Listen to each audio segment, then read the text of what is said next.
আমি আল্লাহ তোমাদের উপরে রোজাকে ফরজ করে দিলাম। না না না, এটা শুধু তোমাদের উপরে নয়, এর আগে যত নবী পয়গম্বর আলাইহিস সালাম গণের এসেছিলেন, ওই নবীর উম্মতেরা যারা দুনিয়া জমিনে এসেছিলেন, আমি আল্লাহ পাক তানাদের উপরেও রোজাকে ফরজ করে দিয়েছিলাম। জোরে বলুন। রোজা শুধু আমাদের নয়, আদম শফিউল্লাহর উম্মতেরা রেখেছেন, নূহ নাজিহুল্লাহর উম্মতেরাও রেখেছেন, ইব্রাহিম খলিলুল্লাহর উম্মতেরা রেখেছেন, আর ইসমাইল জাবিহুল্লাহর উম্মতেরাও রেখেছেন। ও আমার ভাইজানেরা, মুসা কালিমুল্লাহর উম্মতরাও রেখেছেন, ঈসা রুহুল্লাহর উম্মতরাও রেখেছেন, ইউসুফ সিদ্দিকুল্লাহর উম্মতরা রেখেছেন। আমরা মুহাম্মাদুর রাসূলুল্লাহর উম্মত, আমরা রোজা রাখবো।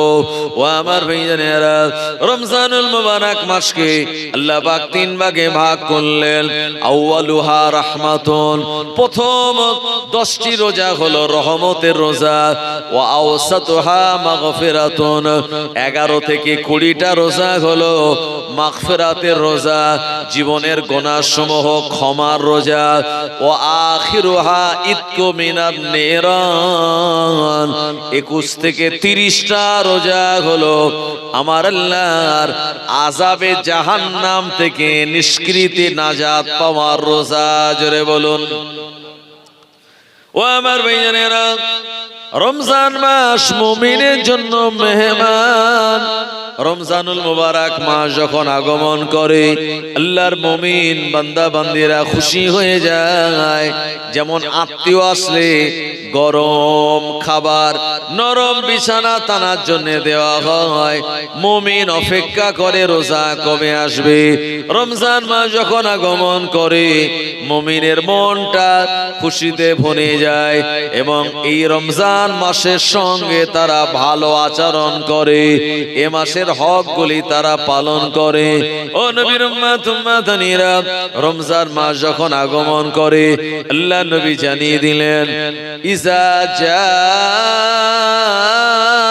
রমাদান ফুতিহাত আবওয়াবুল জান্নাহ, যখন রমজান মাস আগমন করে, আল্লাহ পাক জান্নাতের দরওয়াজাগুলি খুলে দেন। আর কি করেন? অগুল্লিকাত আবওয়াবুন নার, জাহান্নামের দরওয়াজাগুলি আল্লাহ পাক বন্ধ করে দেন। ওয়াসুফিদাত লিশায়াতিন, ইবলিস শয়তানকে আমার আল্লাহ ফারিস্তা দ্বারা তাকে শৃঙ্খলাবদ্ধ করে দেয়, শিকল দিয়ে বেঁধে নাকে 1 মাস ধরে বাঁধা থাকে। যতদিন শাওয়ালে চাঁদ না উঠবে, আমার আল্লাহ শয়তানকে ছেড়ে দেন না। 11 মাস আল্লাহর বান্দা বান্দীদেরকে দাগা দেয়, ধোঁকা দেয়, বিভিন্ন প্ররোচনা জুগিয়ে দেয়। কিন্তু না না না, রমজান মাসের বাবরকতে আমার আল্লাহ শয়তানের ধোঁকা থেকে তানার বান্দা বান্দীদেরকে নাজাত দেওয়ার জন্য ইবলিস শয়তানটাকে গ্রেফতার করে রেখে দেয়। জোরে বলুন। শয়তান গ্রেফতার, তারপরেও তো রমজান মাসে ঝামেলা কম হয় না। কথা ঠিক কিনা? কেন ঝামেলা হয়? কারণ মনে রাখুন, আমাদের নফসটা 3 ভাগে বিভক্ত। একটি হলো নফসে আম্মারা, আরেকটা হলো নফসে লাওয়ামা, আরেকটা হলো নফসে মুতমাইন্না। ও আমার ভাইজানেরা, নফসে আম্মারা মানে এই মানুষটা সদা সর্বদা গুনাহ করে, আর গুনাহ করে করে তার অন্তরের উপরে কালো দাগ পড়ে গিয়েছে। আমার ভাইজানেরা, প্রিয় নবী জানিয়েছেন, মানুষ একবার গুনাহ করে তওবা না করলে অন্তরে একটা কালো দাগ পড়ে যায়। আবার গুনাহ করলো, আবারও কালো দাগ পড়ে গেল, আবারও তওবা করলো না, আবারও গুনাহ করলো, আবারও কালো দাগ পড়ে গেল। এভাবে বারবার গুনাহ করতে করতে আমার ভাইজানেরা, এই মানুষটার অন্তরটা কালো সিয়া যখন হয়ে যায়, ভালো মন্দ পার্থক্য করার ক্ষমতা থাকে না। এ সময় তার অন্তরটা হয়ে যায় নফসে আম্মারা। তখন মন যা চায় তাই করে। মন চাইছে জলসায় যাব না, তো জলসায় আসবে না। মন চাচ্ছে রোজা রাখবো না, তো রোজা রাখবে না। মন চাচ্ছে তারাবি পড়বো না, তো তারাবি পড়বে না। মন চাচ্ছে একটু জুয়া খেলবো, তো যাচ্ছে সেখানে। এই যে মন চাহি কাজ তারা করে, কিন্তু মুমিনরা রব চাহি, মানে আল্লাহ যেটা চান সেটাই করেন। জোরে বলেন সুবহানাল্লাহ। নফসে লাওয়ামা হলো এমন নফস যেখানে ভালো কাজও আছে খানিক, আবার গুনার কাজও আছে। যখন কোনো কাজ করতে যায় তখনই কনফিউজ হয়ে যায় যে এটা করব কি করব না, বা এই কাজের দিকে যাব কি যাব না। আমার ভাইজানেরা, এই সময় আপনি দ্বিধাদ্বন্দ্বের ভিতরে পড়েন যে কাজটা করা ঠিক হবে না ভুল হবে, তখন আমাদের জন্য সলাতুল ইস্তেখারা নামাজ রয়েছে। যদি আপনার কোনো ব্যাপারে সিদ্ধান্ত নিতে অসুবিধা হয় যে এখানে ছেলেটারে বিয়ে দেব কি দেব না, মেয়েটার বিয়ে দেব কি দেব না, এই যে কনফিউজ যদি হন, তো আপনি তখন একটি নামাজ আছে, এই নামাজের নাম হলো সলাতুল ইস্তেখারা। সলাতুল ইস্তেখারা নামাজ পড়ে 2 রাকাত আল্লাহর কাছে মোনাজাত করে রাতের বেলা ঘুমিয়ে যাবেন। ওই সলাতুল ইস্তেখারা নামাজ পড়ার পর ওই রাতের বেলা আল্লাহ পাক আপনার মধ্যে ইলহাম দিয়ে ডিসিশন নেওয়ার একটা সিদ্ধান্ত জানিয়ে দেবেন। আর মুমিন তখন বুঝতে পারবে যে সত্যি আমি এই কাজটা এগোবো না পিছবো, এখান থেকে মোটামুটি একটা সিদ্ধান্ত সে জানতে পারবে। এইরকম নফসকে বলা হয় বা কনফিউজ নফস। এই নফসের নাম হলো নফসে লাওয়ামা। আর নফসে মুতমাইন্না আল্লাহ যারা ওলি বান্দা, ও আমার ভাইজানেরা, আল্লাহর প্রকৃত মুমিন বান্দা যাদের সম্পর্কে কোরআন ও মাজিদে জানিয়ে দেয়া হয়েছে, ইন্নামাল মুমিনুনাল্লাযীনা ইযা যুকিরাল্লাহু ওয়াজিলাত কুলুবুহুম ওয়া ইযা তুলিয়াত আলাইহিম আয়াতুহু যাদাতুহু ঈমানাও ওয়া আলা রাব্বিহিম ইয়াতাওয়াক্কালুন। ও আমার ভাইজানেরা, যারা মুমিন হয় আল্লাহর নাম শোনার পর তাদের অন্তরটা ভীত সন্ত্রস্ত হয়ে যায়। ওয়াজিলাত কুলুবুহুম ওয়া ইযা তুলিয়াত আলাইহিম আয়াতুহু, কোরআন মাজিদের আয়াতগুলি যখন তেলাওয়াত করা হয়, যাদাতুহু ঈমানা, তখন তাদের ঈমান বেড়ে যায়। ওয়া আলা রাব্বিহিম ইয়াতাওয়াক্কালুন, সদা সর্বদা আমার আল্লাহর উপরে তারা ভরসা করে। ও আমার ভাইজানেরা, এই নফসে মুতমাইন্নার অধিকারী যারা, কিয়ামতের মহা ময়দানে আমার আল্লাহ পাক তাদেরকে ডাক দিয়ে বলবেন, ইয়া আইয়াতুহান নাফসুল মুতমাইন্না ইরজিই ইলা রাব্বিকি রাদিয়াতাম মারদিয়া ফাদখুলি ফি ইবাদি ওয়াদখুলি জান্নাতি।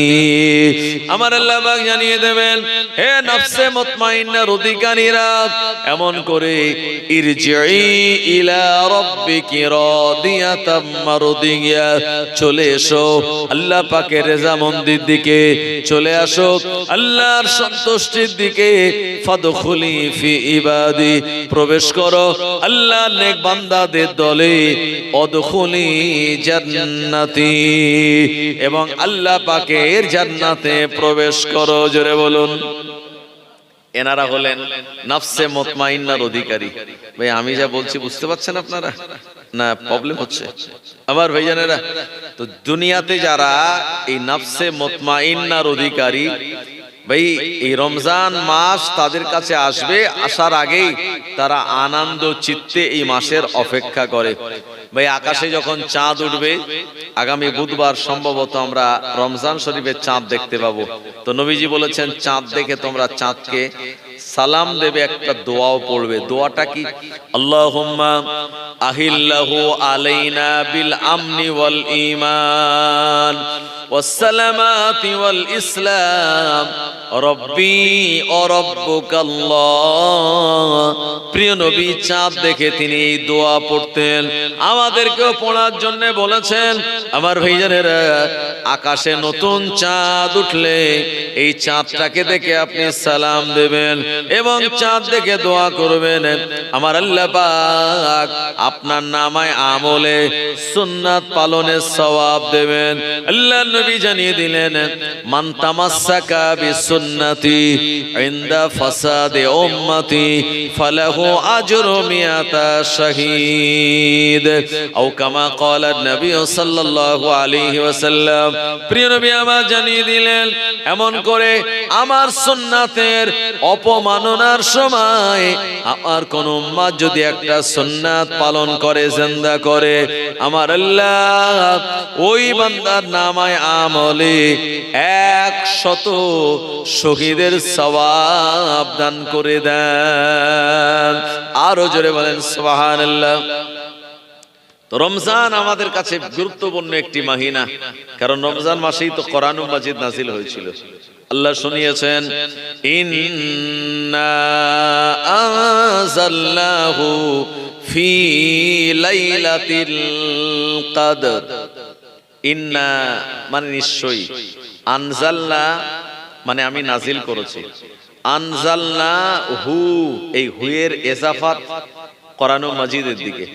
আমার ভাইজানেরা, যদিও কোরআনুল মাজিদ এখানে উজ্জ আছে, গোপন আছে, তো আল্লাহ বলছেন ইন্না আনজালনাহু ফি, ফি মানে মধ্যে, লাইলাতিল কদর। লাইলাতুন মানে হচ্ছে রাত, আর কদর কাব দাল র, কদর শব্দের অর্থ হচ্ছে ভাগ্য বা তাকদীর। মানে আল্লাহ পাক জানিয়েছেন যে সম্মানিত লাইলাতুল কদরের রাতে ইন্না আনজালনাহু, এই হু হলো কোরআনুল মাজিদকে আমি আল্লাহ নাজিল করেছি। জোরে বলুন সুবহানাল্লাহ। শাহরু রমাদানাল্লাযী উনজিলা ফীহিল কুরআন। কোরআনুল মাজিদকে আল্লাহ রমজান মাসে অবতীর্ণ করেছেন। গারে হেরা, জাবালে নূর, আল্লাহ আমায় উঠিয়েছেন, আমি সেখানে উঠেছি। বিরাট বড় পাহাড়, ওপরে গারে হেরা আছে, পাহাড়ের ওপরে উঠে আবার নিচের দিকে খানিকটা নেমে তারপরে গারে হেরা, যেখানে নবীজি খাদিজার ঘর থেকে ওখানে যেতেন। একটানা প্রায় 6 বছর ইবাদত বান্দেগি করেছেন। নবীজি যখন বয়স 40 বছর 2 মাস 10 দিন, জিবরাইল আলাইহিস সালাম নবীজির কাছে চলে এসেছিলেন। এসে বললেন, ইকরা, ও মুহাম্মদ আপনি পড়ুন। আল্লাহ নবী বললেন, মা আনা বিকারিন, আমি তো পাঠক নই। অনেকে বলে নবীজি বলেছিলেন পড়তে জানি না, না এটা ভুল, বুখারীর বর্ণিত, বুখারীর বর্ণনা। আল্লাহ নবী বললেন, মা আনা বিকারিন, আমি তো পাঠক নই এ ব্যাপারে। আর জিবরাইল আলাইহিস সালাম আবার বললেন, ইকরা, ও নবী আপনি পড়ুন। নবীজি একই জবাব দিলেন। ও আমার ভাইজানেরা, জিবরাইল আলাইহিস সালাম আল্লাহ নবীকে আর জড়িয়ে ধরলেন।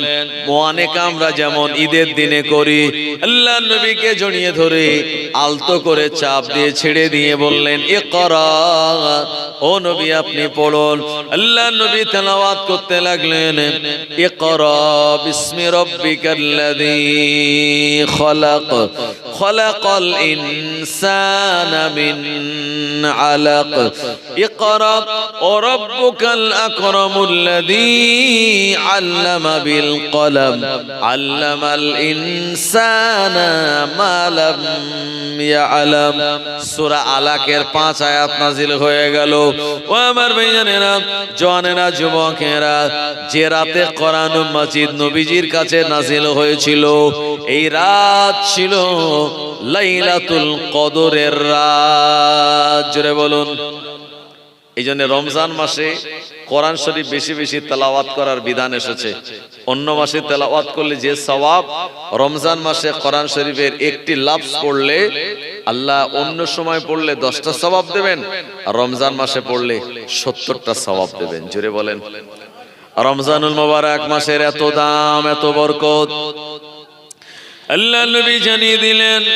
রমজান মাসে কিয়ামুল লাইল আছে, তারাবি নামাজ রয়েছে আমার ভাইজানেরা। এক রাকাত অতিরিক্ত নামাজ যদি আপনি আদায় করেন রমজান মাসের উসিলায়, আমার আল্লাহ 70 রাকাত নামাজ পড়ার সওয়াবটা দান করে দেবেন। রমজান মাসে 1 টাকা দান করলে 70 টাকা দানের সওয়াব। শুধু তাই নয়, রমজান মাসে আপনি যতই খাওয়া দাওয়া করবেন তার কোনো হিসাব আল্লাহ নেবেন না, কিন্তু বাকি 11 মাসের হিসাব আল্লাহ পাকের দরবারে দেওয়া লাগবে। ও নবীর উম্মত উম্মাতানিরা, আল্লাহর নবী জানিয়ে দিলেন রোজাদাররা রোজা রাখার পর তাদের পেটে ক্ষুধা লাগে, আর পেটে ক্ষুধা লাগার কারণে মুখে একটা দুর্গন্ধের সৃষ্টি হয়। রোজাদারের মুখের দুর্গন্ধ হলো আমার আল্লাহ তাআলার কাছে মিশকে আম্বারের থেকেও আরো বেশি সুগন্ধি। আরো জোরে বলেন সুবহানাল্লাহ। ও আমার ভাইয়েরা, প্রিয় নবী আমার জানিয়ে দিলেন রোজাদার রোজা রাখার পরে যদি চুপচাপ থাকে, কথা না বলে, আল্লাহর নবী বললেন অসুমতুহু তাসবিহুন, রোজাদারের চুপ থাকাটা তাসবিহ পড়ার সওয়াব। রোজাদারের ঘুমানোটা নফল নামাজ পড়ার সওয়াব। রোজাদারের সব আমালগুলি আমার আল্লাহ পাক ডবল ডবল নেকি দান করে দেন। ও আমার ভাইয়েরা, রমজানুল মুবারক মাস ঈমানদারদের জন্য বিরাট একটা সুযোগ। জীবনের গুনাহ সমূহ আল্লাহ তাআলার পক্ষ থেকে ক্ষমা করিয়ে নেওয়ার। জোরে বলুন, রমজান মাস আমাদের জন্য একটা বিরাট সুযোগ যে আমরা যে কোনো প্রকারে এই রোজাগুলি আদায় করে আমরা যদি আল্লাহর পক্ষ থেকে গুনাহগুলি মাফ করাতে পারি, আল্লাহ যদি ক্ষমা করে দেন, এটা আমাদের জীবনের সবথেকে বড় পাওনা হবে। কথা ঠিক কিনা? তবে রমজানুল মুবারক মাসের একটি রোজার দাম কত? একটি রোজাও ছাড়া যাবে না। রোজা কাদের উপরে ফরজ? 1 নম্বর সে মুসলমান হবে, 2 নম্বর সে বালেগ হবে, 3 নম্বর হলো সে মানে সুস্থ বুদ্ধি সম্পন্ন হবে, আর 5 নম্বরে সেই ব্যক্তি অবশ্যই ইমানের দৌলত ওয়ালা যিনি হবেন, এরকম সুস্থ সবল সাবালক মুসলমান নারী পুরুষের উপরে রোজাকে আল্লাহ ফরজ করে দিয়েছেন আমার ভাইজানেরা। তবে নারীরা যদি রোজা রাখতে রাখতে তারা শরীর খারাপ হয়ে যায়, তারা নাপাক হয়ে যায়, শরিয়াতের মসলা হলো নারীরা তখন রোজাগুলি ছেড়ে দেবে। এই অবস্থায় রোজাগুলি আদায় করবে না। এই রোজাগুলি পরবর্তী সময় কাজা করে দেবে, রোজার কাজা করে দিতে হবে। কিন্তু নারীরা যখন অসুস্থ হয়, শরীর খারাপ হয়, এই সময় নামাজ তাদের ছেড়ে দেওয়া হয় এবং নামাজ তাদের জন্য মাফ। ওই নামাজটা পরে আর অন্য সময় পড়া লাগবে না, পড়ে দিতে হবে না। সুবহানাল্লাহ বলেন। আমরা যারা পুরুষ, আমাদের নামাজের কি কোনো ছুটি আছে ভাই? কোনো ছুটি নেই, কিন্তু মেয়েদের নামাজে ছুটি আছে। কোন সময়? যারা অসুস্থ হবে, অপবিত্র অবস্থায় নামাজে, তখন তাদের ছুটি রয়েছে। আমার ভাইজানেরা, জওয়ানেরা, যুবকেরা, ও নবীর উম্মত উম্মাতানিরা, রমজান মাসের একটি রোজা যদি কেউ ছেড়ে দেয় ইচ্ছা করে, রোজা একটি ইচ্ছা করে ছেড়ে দিলে আপনাকে কাজা এবং কাফারা আদায় করা লাগবে। রোজার কাফারা 3 রকমের। 1 নম্বর কাফারা হলো একটা দাস বা গোলাম আপনায় আজাদ করা লাগবে। কিন্তু এখন তো আর দাসপ্রথা নেই। আগেকার যুগে ছিল মালিক আর গোলাম, এখন আর এরকম ব্যবস্থা নেই। সুতরাং এই গোলাম আপনি পাবেন, এটা ছেড়ে দিন, এটা আগেকার যুগে হতো। 2 নম্বর রোজার পানিশমেন্ট হলো, একটা রোজার পানিশমেন্ট হলো কাফারা হলো আপনাকে একাধারায় একটানা 2 মাস রোজা রাখতে হবে, 60 খানা। একাধারে 2 মাস 60টা রোজা রাখতে হবে। 50টা রাখার পরে কেউ যদি একটা ছেড়ে দেয়, আবার প্রথম থেকে শুরু করতে হবে। এটা সহজ না কঠিন? বিরাট কঠিন। এটা আমাদের জন্য অসম্ভব। চলুন, আর একটা কাফারা হলো যে ফকির মিসকিনকে, 60 জন ফকির মিসকিনকে 2 বেলা পেট ভরিয়ে খাওয়াতে হবে। এখন আপনি ধরুন একটা রোজা ইচ্ছা করে ছেড়ে দিলেন, এখন 60টা রোজা রাখতে পারবেন না, গরিব মিসকিনদের দাওয়াত দিলেন 60 জন দেখে দেখে। এখন যেদিন দাওয়াত দিয়েছেন খাওয়াবেন, সেদিন দেখা গেল 60 জনের মধ্যে 50 জন আসছে, 10 জন আসেনি, তাহলে কাফারা আদায় হবে না। 60 জনকেই খাওয়াতে হবে দুবেলা পেট পুরে। এমন নয় যে একবার ভাত তরকারি দিয়ে গেছেন আবার ডাকছে বললে আর দেওয়া যাবে না, যা হবে একবারই, এরম চলবে না। পেট পরিপূর্ণ করে যতক্ষণ চাইবে ততক্ষণ 60 জন মিসকিনকে দুবেলা পেট ভরে খাওয়ালে একটা রোজার কাফারা আদায় হবে। তাহলে বোঝা গেল রোজা কিন্তু খুব সেনসিটিভ, রোজা একটি গুরুত্বপূর্ণ ইবাদত। এই ইবাদত কোনোভাবে ছাড়া যাবে না। আল্লাহ আমাদের সবাইকে দিয়ে যেন করিয়ে নেন, সবাই বলেন আমিন। আর একটু জোরে হবে না আমিন? রমজান মাস আমাদের জন্য অত্যন্ত আনন্দের এবং সুখের, কারণ আগামী প্রায় 5-7 বছর রমজান থাকবে কোথায়? শীতের মধ্যে, ঠান্ডার সিজনে। এদিকে সাহরি শেষ হবে 4:40 বা 35-এ, আর ওদিকে ইফতার হবে 5:50-51, মানে মোটামুটি 14 ঘন্টা 14.5 ঘন্টা রোজা, আরামের রোজা। আল্লাহ সবাইকে রাখার তৌফিক দান করুক, সবাই বলেন আমিন। আবার ভাইয়ানেরা, জওয়ানেরা, যুবকেরা, ও নবীর উম্মতেরা, আল্লাহর নবী জানিয়ে দিলেন আসসামু লি ফারহাতাইন, রোজাদারের জন্য দুটি আনন্দ। এক নম্বর আনন্দ হলো ইজা ইফতারা আলাইহি, রোজাদার যখন ইফতার করে, এটা হলো রোজাদারের আনন্দ। দ্বিতীয় নম্বর আনন্দ হলো ওয়ালাকিয়া রাব্বাহু, কিয়ামতের দিন আমার আল্লাহ রাব্বুল আলামিনের সঙ্গে তানাদের দিদার।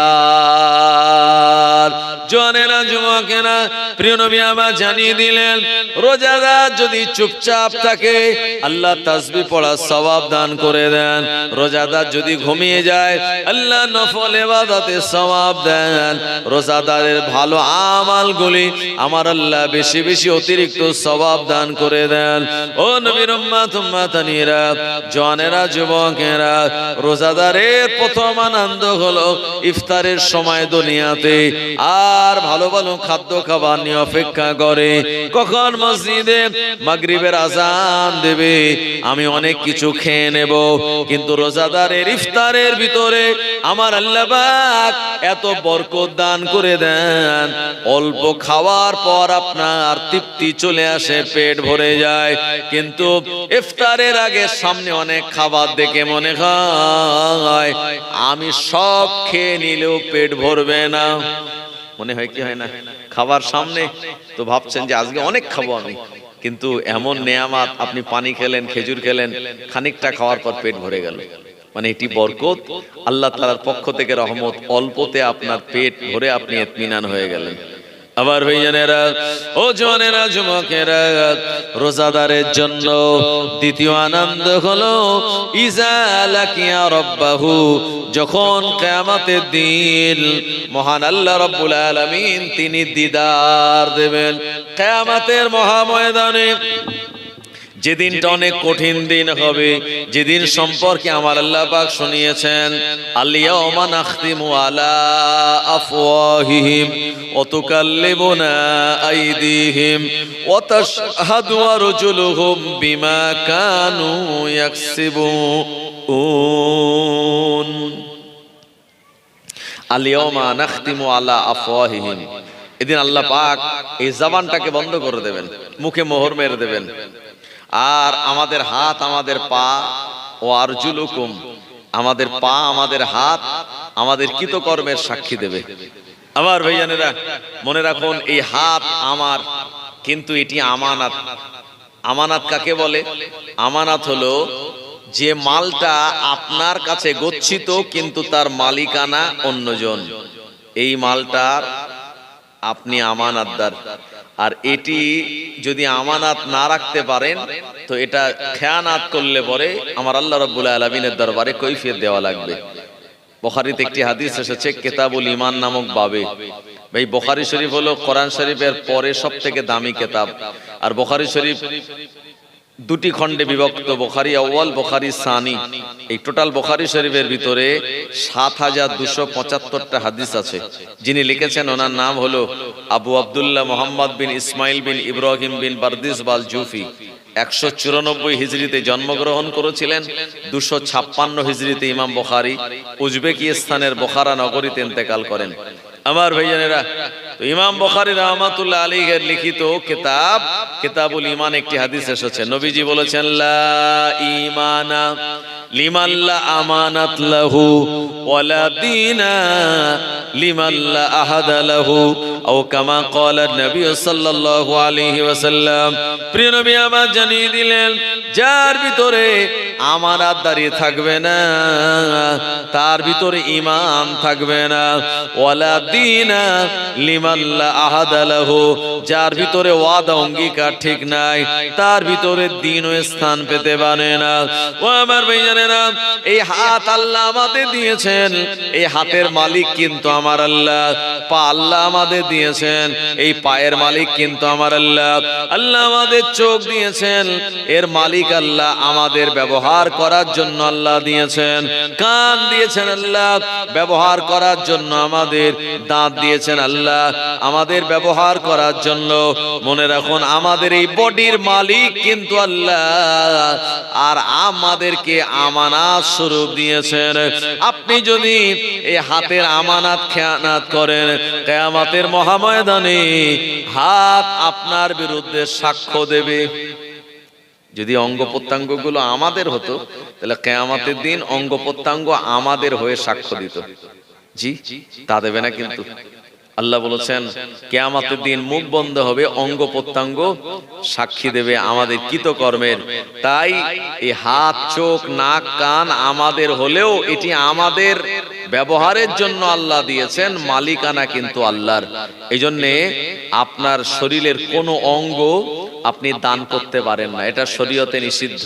যদি মনে করে কেউ যে কাউকে অর্গান ডোনেট করবে, একটা কিডনি দান করে দেবে, হ্যাঁ, বা অন্য কিছু দিয়ে দেবে, বা মরার পরে বলে গেল আমার বডিটা দান করে দিলাম, তোমরা কেটে কুটে ভালো করে এটারে অ্যানালাইসিস করে দেখো কি আছে আমার বডির ভিতরে, এই রকম দান করে দেওয়া, মানে শরীরের কোন অঙ্গ প্রত্যঙ্গ দান করে দেওয়া, এটা শরীয়তে জায়েজ নয়।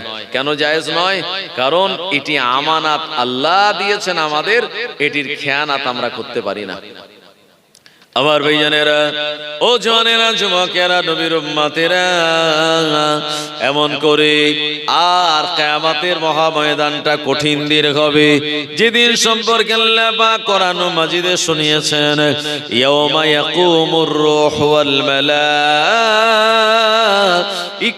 সাফফান লা ইয়াতাকাল্লামুনা ইল্লা মান আযিনা লাহুর রাহমান কিয়ামতের মহাময়দানে আমার আল্লাহ পাক মানুষ এবং ফেরেশতাদিগকে দাঁড় করিয়ে দেবেন। লা ইয়াতাকাল্লামুন, এদিন কেউ কোনো কথা বলতে পারবে না, ইল্লা মান আযিন, আমার আল্লাহ পাক জানাকে হুকুম দেবে তিনি ছাড়া। ওয়াকালা সাওয়াবা, জামানে যা বলবে সব সত্য কথা বলবে। ও নবীর উম্মতেরা, কিয়ামতের মহাময়দানে আল্লাহ পাক আমাদের সবার হিসাব নেবেন।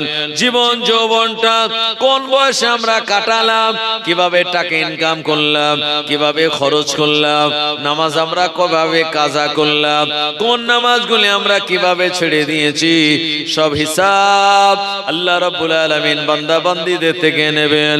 সব বান্দা বান্দীরা কিয়ামতের দিন নফসি নফসি নফসি নফসি করবে। কিন্তু সময় দেখা যাবে একদল আল্লাহর বান্দা বান্দীরা, এনারা মতির একটা মেম্বারের উপরে বসবেন। এ সময় তানাদের মনে কোনো চিন্তা টেনশন থাকবে না, আর আরাম করে জান্নাতি খাবারগুলি তানারা খেতে থাকবেন। কিয়ামতের মহাময়দানে কিয়ামতবাসীরা যারা অস্থিরতার ভিতরে, তানারা জিজ্ঞাসা করে বলবেন, হে আল্লাহর বান্দারা, দুনিয়া জমিনে কি এমন নেক আমাল করেছিলেন যে নেক আমালের বদৌলতে আল্লাহ পাক এত সুন্দর জায়গায়, ঠান্ডা জায়গায় বসিয়ে আল্লাহ পাকের জান্নাতে খাবার খাওয়াচ্ছে আপনাদের?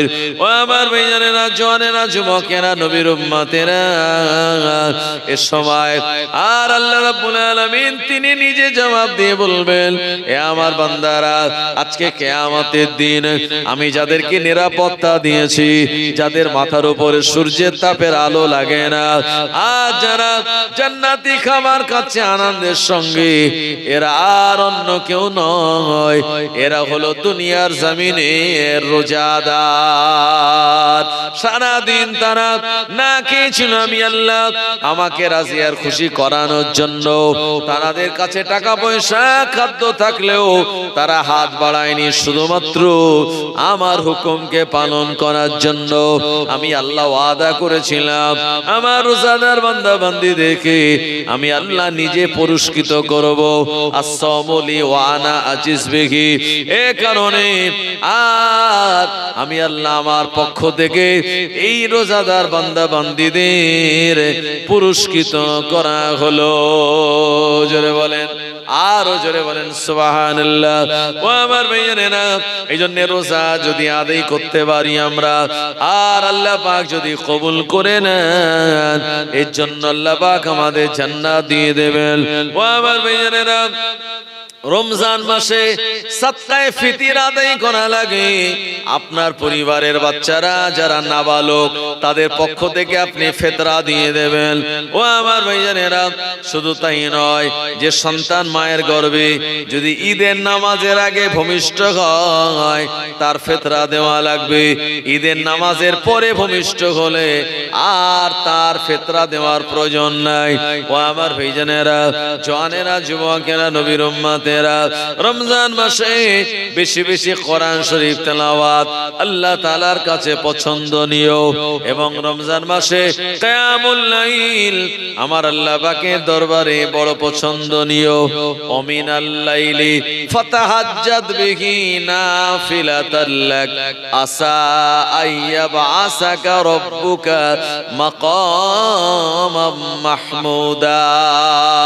ও আমার ভাইয়েরা, জওয়ানেরা, যুবকেরা, আমাদের উপরে 5 ওয়াক্তের নামাজ ফরজ হলেও আল্লাহর নবীর উপরে 6 ওয়াক্তের নামাজ ফরজ ছিল।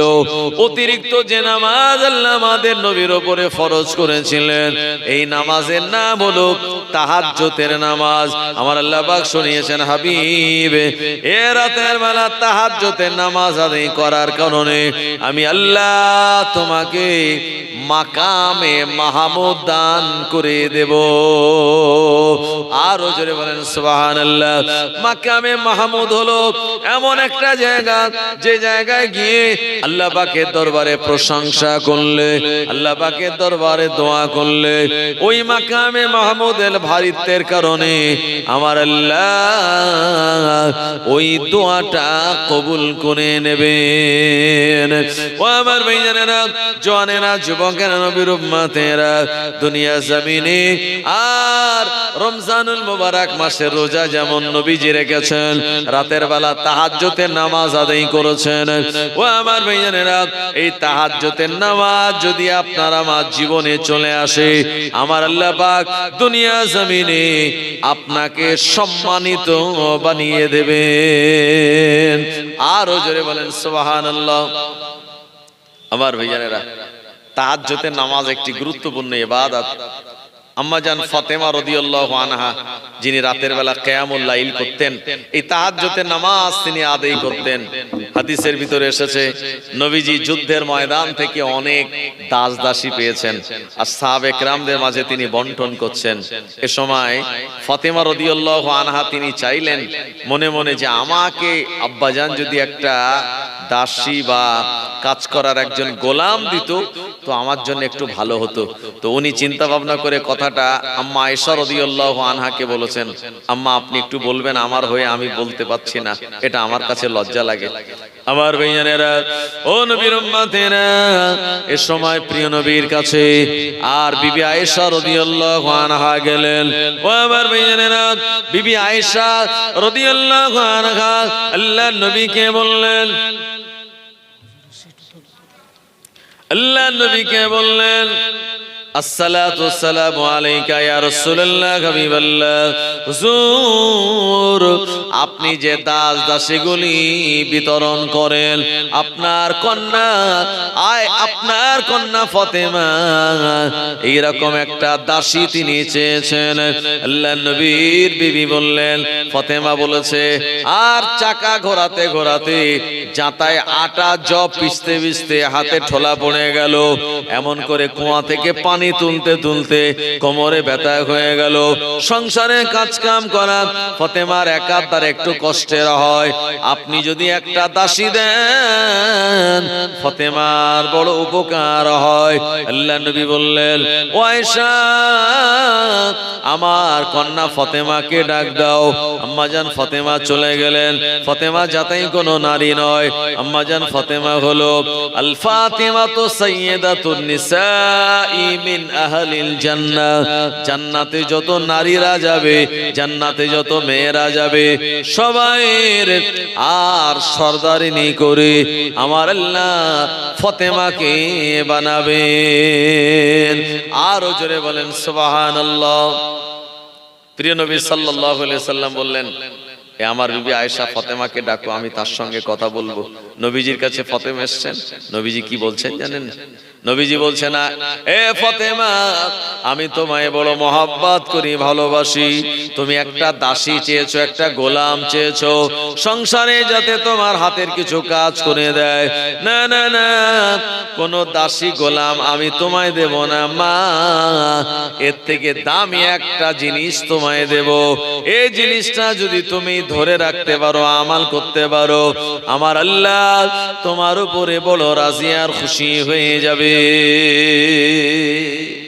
ফাতেমা বলেন, আব্বাজান ঠিক আছে, দাসী আমি লাগবে না, আমার দিতে হবে না, আপনি আমাল বলুন, যে আমাল করলে আল্লাহ খুশি হবে।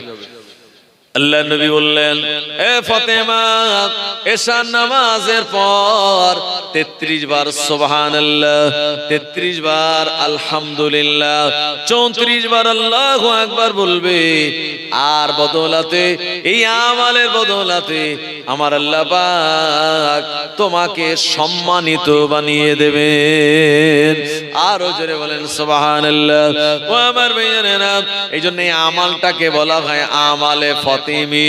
আমার ভাইজানেরা, ফজরের ফরজ নামাজ পর, এশার ফরজ নামাজের পর আপনি যদি সুবহানাল্লাহ 100 বার, আলহামদুলিল্লাহ 100 বার, আর আমার ভাইজানেরা আল্লাহু আকবার 34 বার বলেন, আমার আল্লাহর বদৌলতে এ দুনিয়ার সব কিছু আল্লাহ পাক আপনার তাবে করে দেবেন। দরুদ শরীফ, আল্লাহুম্মা সাল্লি আলা সাইয়্যিদিনা ওয়া আলা আলি সাইয়্যিদিনা। চাঁদ বলে আমি নয়, তুমি নবী সুন্দর, ফুল বলে সুবাসিত নবীজির অন্তর। চাঁদ বলে আমি নয়, তুমি নবী সুন্দর, ফুল বলে সুবাসিত নবীজির অন্তর। তারাদের দল বলে তুমি প্রিয় দরবে, মেঘ বলে পানি হয়ে তুমি নবী সরবে। মানুষের কাছে তুমি রহমের বন্ধন, মানুষের কাছে তুমি রহমের বন্ধন। চাঁদ বলে আমি নয়, তুমি নবী সুন্দর, ফুল বলে সুবাসিত নবীজির অন্তর। রোদ বলে খুশি মনে তুমি নবী শান্তির, শেষ করে দিলে তুমি ছিল যত ভ্রান্তি। রাত বলে নূর ছিল রাসূলের দৃষ্টিতে, দিন বলে তুমি সেরা মাবুদের সৃষ্টিতে। আলোময় করে দিলে পৃথিবীর অন্দর, আলোময় করে দিলে পৃথিবীর অন্দর। চাঁদ বলে আমি নয়, তুমি নবী সুন্দর, ফুল বলে সুবাসিত নবীজির অন্তর। আরবের পথ বলে তুমি নবী মুক্তির, বয়ে দিলে ধরণীতে বায়ুতাপ স্বস্তির। মদিনার বাতাসেরা এসে বলে বাংলায়, আকাশের সুখ নামে প্রতিদিন রওজায়। জোরে হবে না সুবহানাল্লাহ? আর একটু জোরে হবে না? নারে তাকবীর, একটু আওয়াজ দেন, নারে তাকবীর। ফুরফুরা শরীফ থেকে যে হুজুর আসার কথা ছিলেন উনি চলে এসেছেন। সবাই বলেন আলহামদুলিল্লাহ। ওনার সম্মানার্থে একটু তাকবীর দেন। নারে তাকবীর, নারে তাকবীর। সিলসিলায়ে হক মুজাদ্দিদু জামান, মাসলাকে মুজাদ্দিদু জামান, ইসালে সওয়াব সম্মানীয় ভাইজান হুজুর কিবলা, সিলসিলায়ে হক মুজাদ্দিদু জামান, নারে তাকবীর। আরবের পথ বলে তুমি নবী মুক্তির, বয়ে দিলে ধরণীতে বায়ুতাপ স্বস্তির। মদিনার বাতাসেরা এসে বলে বাংলায়, আকাশের সুখ নামে প্রতিদিন রওজায়। ভরে গেল সাকিনাতে মদিনার প্রান্তর, ভরে গেল সাকিনাতে মদিনার প্রান্তর। চাঁদ বলে আমি নয় তুমি নবী সুন্দর, ফুল বলে সুবাসিত নবীজির অন্তর। লা ইলাহা ইল্লাল্লাহ, লা ইলাহা ইল্লাল্লাহ, লা ইলাহা ইল্লাল্লাহু মুহাম্মাদুর রাসূলুল্লাহ सल्लल्लाहु अलैहि वसल्लम।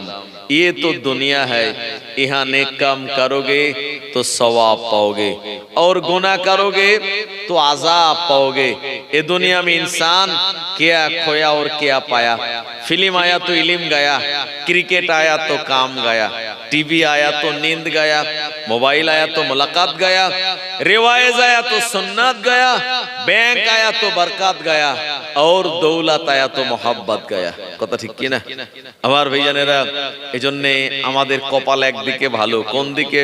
हमको नबी मिला तो रहमतल लिल आलमीन मिला, और इमाम मिला तो इमाम आजम नुअमान बिन साबित मिला, और ओली मिला तो गौसुल आजम मिला, और पीर मिला तो मुजद्दिद ज़मान मिल गया।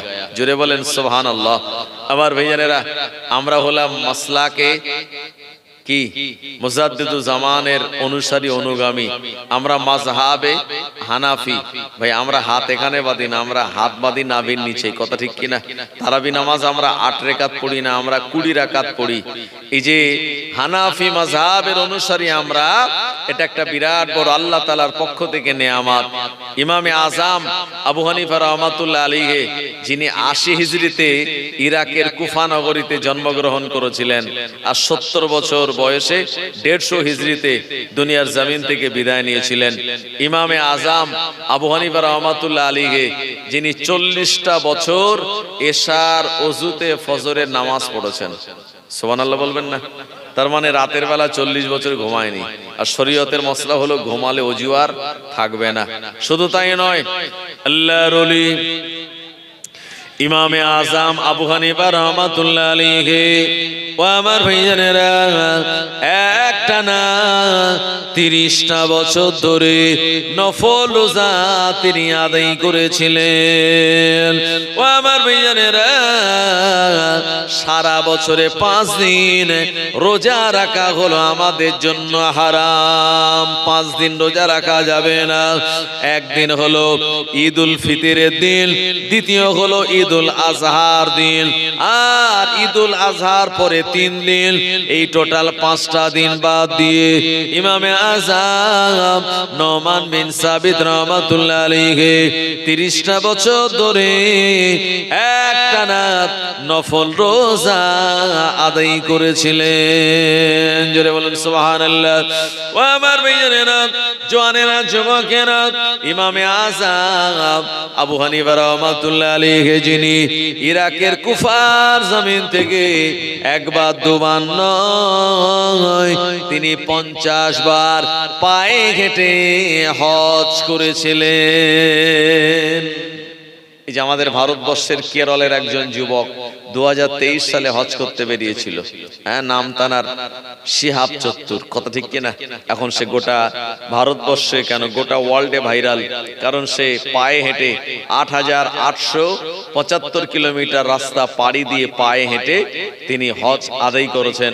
আমাদের বিভিন্ন এলাকাতে, 24 পরগনার বিভিন্ন এলাকাতে বিভিন্ন অনুষ্ঠান যখন হয় ওনাকে ইনভাইট করা হয়, উনি আসেন, মানুষ দেখে যে লোকটাকে একবার দেখবো, পায়ে হেঁটে হজে গেছে 8875 কিলোমিটার রাস্তা, যাতাই ব্যাপার নয়।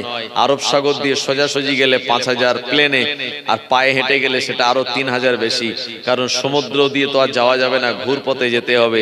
তাই প্রায় 8500-এর অধিক রাস্তা পায়ে হেঁটে নবীজির রওজায়ে আতাহারে গিয়েছিল। এখন সে ভাইরাল। আর ইমামে আজম আবু হানিফা ইরাকের কুফা থেকে 50 বার পায়ে হেঁটে তিনি হজ পাকে গিয়েছিলেন। জোরে বলুন। আমার ভাইজানেরা, ও নবীর উম্মতেরা, ইমামে আজম আবু হানিফা রাহমাতুল্লাহ আলাইহি 49তম বারে গিয়ে আল্লাহ পাকের কাছে দোয়া করে বললেন, কাবা বাইতুল্লাহর গেলাপ ধরে, ও রব্বুল আলামিন, আল্লাহ, আমি আপনার কাবা বাইতুল্লাহতে আসলাম, কিন্তু কাবা বাইতুল্লাহ তাওয়াফ করলাম, লাব্বাইক আল্লাহুম্মা লাব্বাইক বললাম, কিন্তু না না না, কাবা বাইতুল্লাহর ভিতরে নামাজ পড়ার সুযোগ হয় নাই। ও রব্বুল আলামিন, আল্লাহ, কোন কাজ করলে কাবা বাইতুল্লাহর ভিতরে ঢুকে নামাজ পড়ার সুযোগ পাওয়া যাবে? আল্লাহ, আমার দ্বারা সেই কাজটা করিয়ে নেবেন। আর আপনার কাবা বাইতুল্লাহর ভিতরে ঢুকে 2 রাকাত নামাজ আদায় করার বড় ইচ্ছা। ও জওয়ানেরা, যুবকেরা, ইমামে আজম জানতে পারলেন কাবা বাইতুল্লাহর ভিতরে 2 শ্রেণীর মানুষকে ঢোকানো হয়। 1 নম্বর হলো যিনি বিরাট বড় আলেম হবে, নাম করা আলেম যদি হতে পারে, তাকে কাবা বাইতুল্লাহর ভিতরে ঢোকার পারমিশন দেয়া হবে। 2 নম্বর শর্ত হলো ওনাকে সব থেকে বড় দামি হতে হবে। ওয়ার্ল্ড ফেমাস যদি দামি হয়ে যায়, দানি হয়ে যায়, তারা টাকা পয়সা গরিবদের মধ্যে যদি বিতরণ করে দিয়ে দান করতে পারে, এমন মানুষকে কাবা বাইতুল্লাহর ভিতরে ঢুকে নামাজ আদায় করার পারমিশন দেয়া হবে। ও আমার ভাইজানেরা, ইমামে আজম নোমান বিন সাবিত রাহমাতুল্লাহ আলাইহি এমনিতেই তিনি বিরাট বড় আলেম, আর এই কথাটা তিনি তো যে কাউকে বলতে পারেন না।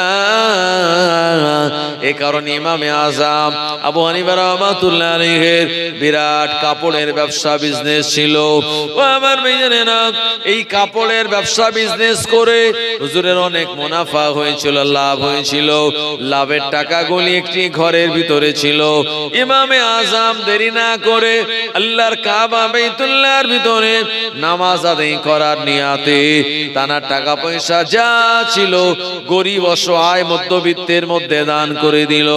অল্প কিছু দিনের মধ্যে দেখা গেল ওই এলাকায় আবু হানিফা হুজুরের দান পেয়ে সবাই বড় লোক হয়ে গেল।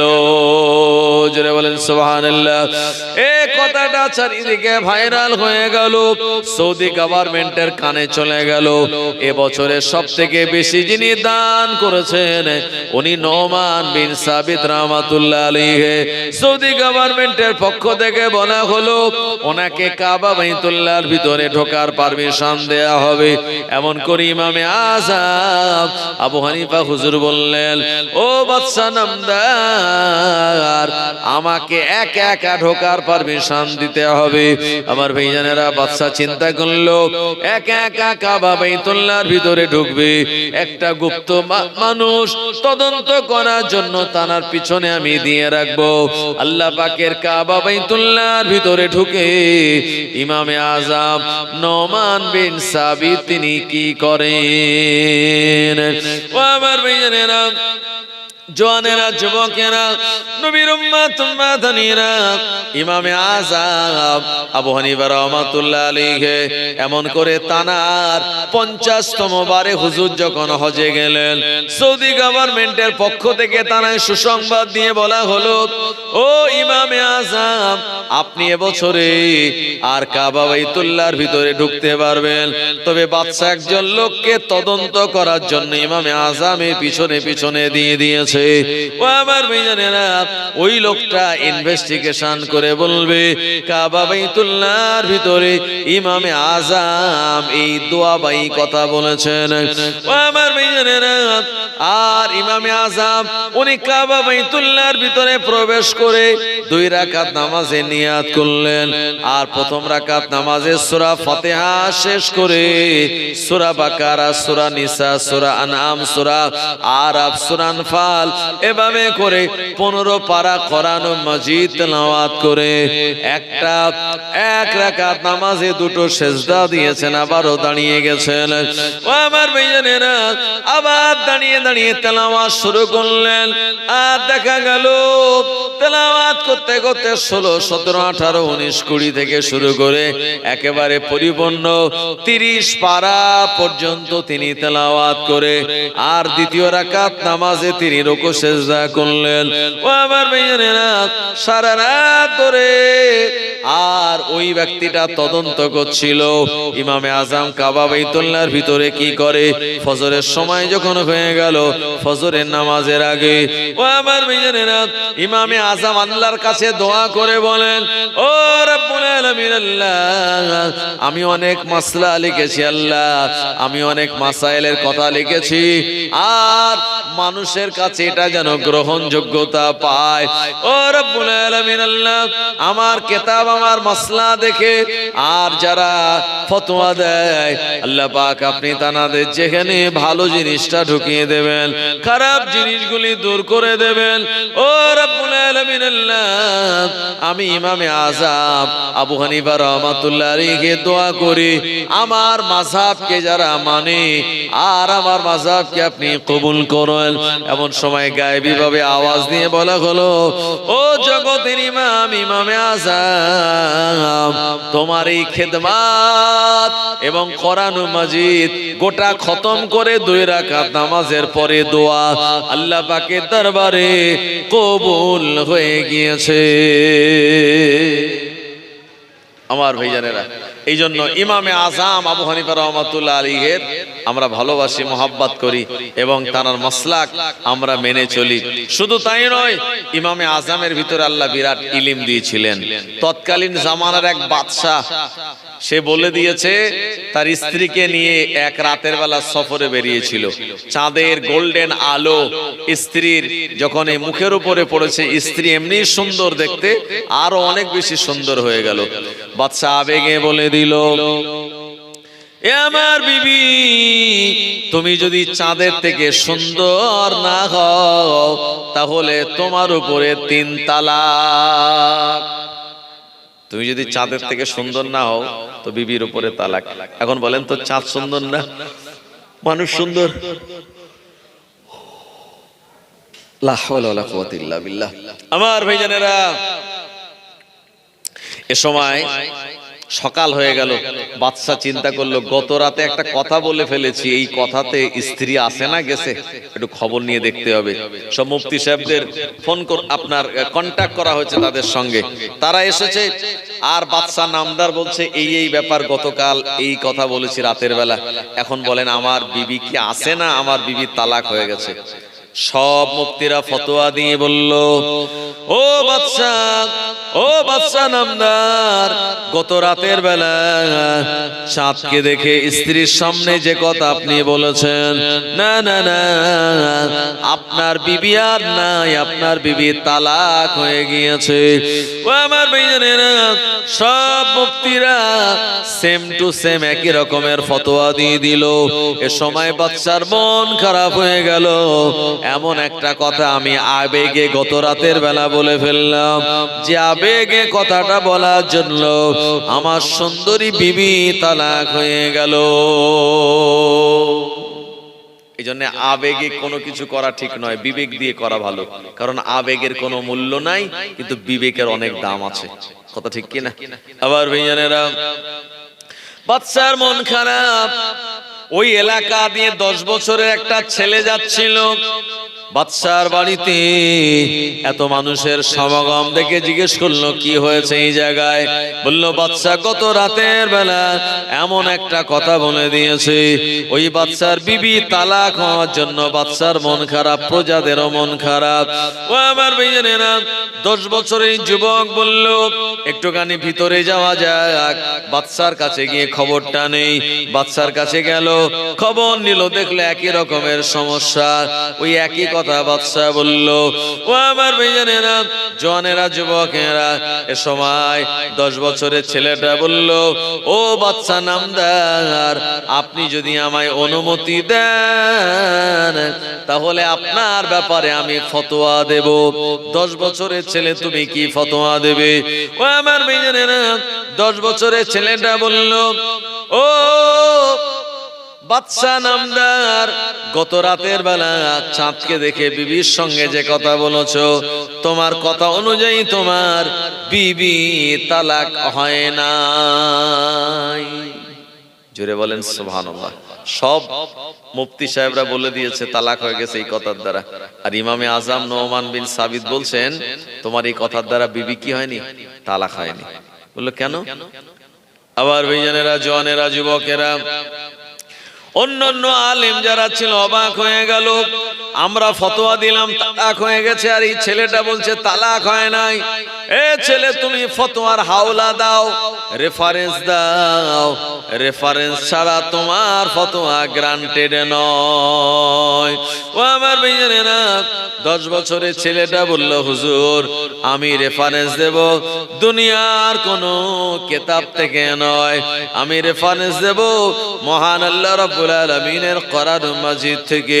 ও আমার ভাইজানেরা, জওয়ানেরা, যুবকেরা, এই সময় ইমামে আজম আবু হানিফা রাহমাতুল্লাহ আলাইহি বললেন, আমার আল্লাহ কোরআন মাজিদের সূরা 3-এ বলেছেন, ওয়াত-তিনি ওয়াজ-যাইতুন ওয়া তুরি সিনিনা ওয়া হাযাল বালাদিল আমিন লাকাদ খালাকনাল ইনসানা ফি আহসানি তাকবীম।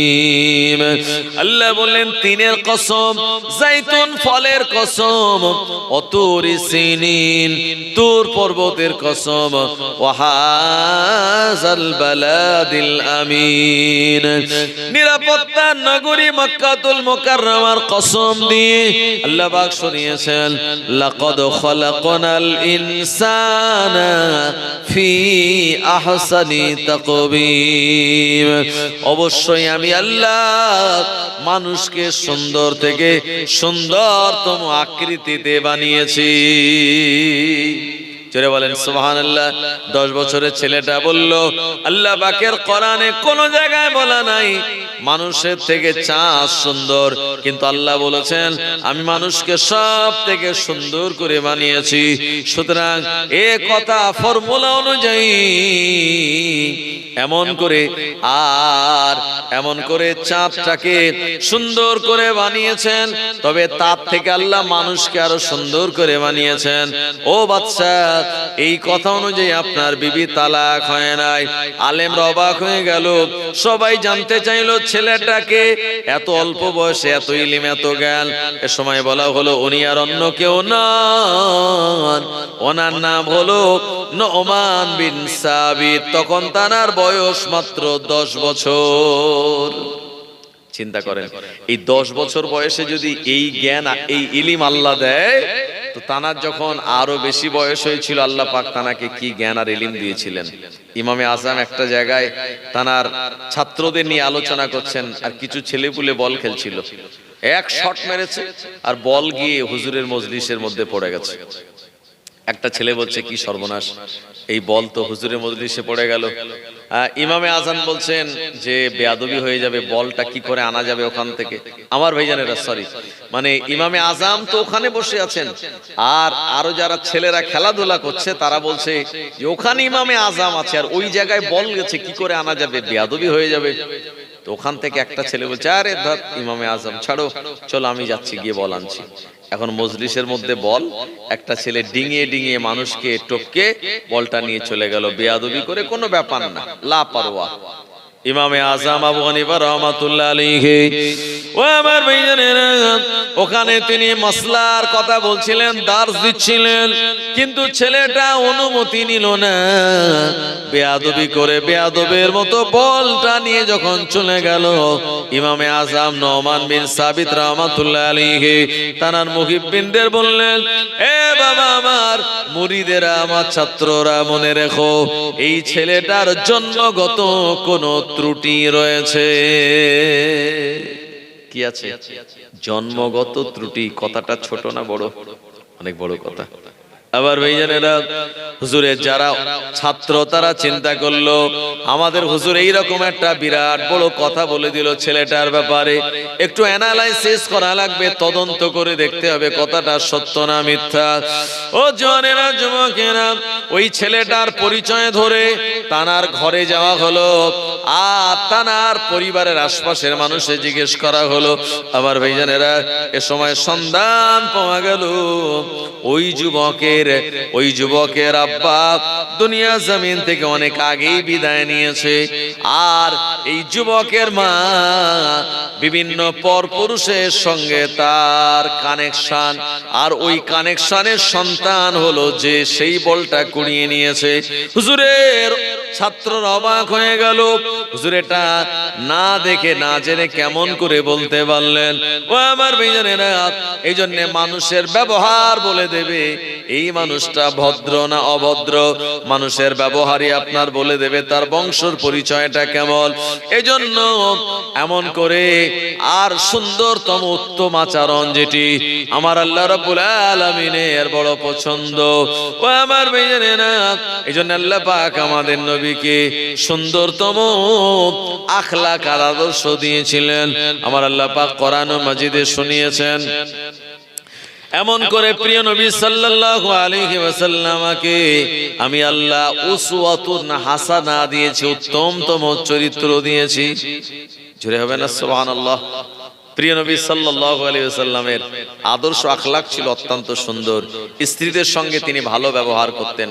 আম্মা আয়েশা রাদিয়াল্লাহু আনহা বলেন, আল্লাহর নবী আমাকে এক রাতের বেলা বলল, এ আমার বিবি আয়েশা, চলো চলো এই রাতের বেলা আমরা দুজন মিলে একটুখানি দৌড়াই। আম্মা আয়েশা রাদিয়াল্লাহু আনহা বলেন, আল্লাহর নবীর সঙ্গে আমার দৌড় প্রতিযোগিতা হলো। এ প্রতিযোগিতায় আমি জিতে গেলাম, প্রিয় নবী আমার হেরে গেল। আর আমি বললাম, ও নবী, ও আমার রাসূল, আমি আপনাকে হারিয়ে দিলাম। এই ঘটনার আবার কিছুদিন পর আল্লাহর নবী দৌড় প্রতিযোগিতা করলেন। এ সময় প্রিয় নবী সাল্লাল্লাহু আলাইহি ওয়াসাল্লাম তিনি এগিয়ে গেলেন, আম্মা আয়েশা রাদিয়াল্লাহু আনহা তিনি পিছিয়ে গেলেন। আল্লাহর নবী বলেন, আয়েশা, বিগত দিনে আমি হেরে গিয়েছিলাম, তুমি জিতেছ, আজকে আমি জিতে গেলাম আর তোমায় হারিয়ে দিলাম। জোরে বলুন। এই মহব্বত ছিল। আম্মা আয়েশা বলেন, আমি গ্লাসে যেখান দিয়ে পানি খেতাম, আল্লাহর নবী ওই জায়গায় ঠোঁট লাগিয়ে পানি পান করতেন। আমি হাড্ডিটা দস্তরখানে যেটা রাখতাম, নবী ওটাই আবার চুষতেন। আম্মা আয়েশা বলতেন, ইয়া রাসূলুল্লাহ, হাবিবাল্লাহ, এই হাড্ডিতে তো কোনো গোশত নাই, এটা আপনি কেন মুখে দেন? আল্লাহর নবী বলতেন, আয়েশা, আমি যে তোমায় মহব্বত করি এটি তার নমুনা। জোরে হবে না? নবীজির ঘরে ধনদৌলত টাকা পয়সা ছিল না, কিন্তু মহব্বতে পরিপূর্ণ ছিল। আর আমাদের ঘরে স্বামী স্ত্রী কি অবস্থা? জি, স্বামী এসে ডাকছে, কই গো কচির মা, কোথায় গেলে? আমি দুধ থেকে এসে এক গ্লাস পানি দাও না। তো বলে, এখন সিরিয়াল দেখছি মোবাইলে, যাওয়ার সময় নেই, ওই রান্নাঘরে গ্লাস আর জগ আছে, যত বড় ঢালো আর খাও, আমি এখন যাব না। আছে না নাই? সমাজ এই জন্য বিচ্ছেদ, বিয়ে হওয়ার পরেই ছাড়াছাড়ি হচ্ছে কি হয় না? আবার ভাইজানেরা, আল্লাহ নবী জানিয়ে দিলেন, এ আমার উম্মতেরা, যারা নারী তাদের জান্নাত হলো স্বামীর পায়ের তলায়, আর যারা পুরুষ তাদের জান্নাত হলো মায়ের পায়ের তলায়। আল জান্নাতু তাহতা আকদামুল উম্মাহাত। আমরা যারা পুরুষ, আমার আল্লাহ রাব্বুল আলামিন আমাদের জান্নাত রেখে দিয়েছেন এমন করে মায়ের খেদমাতের ভিতরে। মা তো জান্নাত কা ফুল হ্যায়, प्यार करना आपका उसूल है, दुनिया का हार मोहब्बत फजूल है, माँ बाप की हार दुआ अल्लाह के दरबार में कबूल है, माँ को नाराज करना इंसान तेरी भूल है, और माँ की कदम के मिट्टी जन्नत का धूल है। जोरे बोलें सुभान अल्लाह। ओ जवानेरा जुबकेरा, এই জন্যে আমাদের মায়ের পায়ের তলায় আল্লাহর জান্নাত মানে মায়ের খেদমাতে। আর যারা স্ত্রী তাদের জান্নাত হলো স্বামীর পায়ের তলায়। স্বামীর খেদমাত যদি করতে পারে আর ওই স্বামী যদি দোয়া করে, আমার আল্লাহ পাক ওই বিবির ওপরে বড় রাজি আর খুশি হয়ে যান। শরীয়তের হুকুম হলো স্বামী যখন ঘরে আসবে তো স্বামীর সামনে গিয়ে দাঁড়ানো। কি লাগবে? কচির আব্বা বলো, তেল লাগবে, লুঙ্গি লাগবে।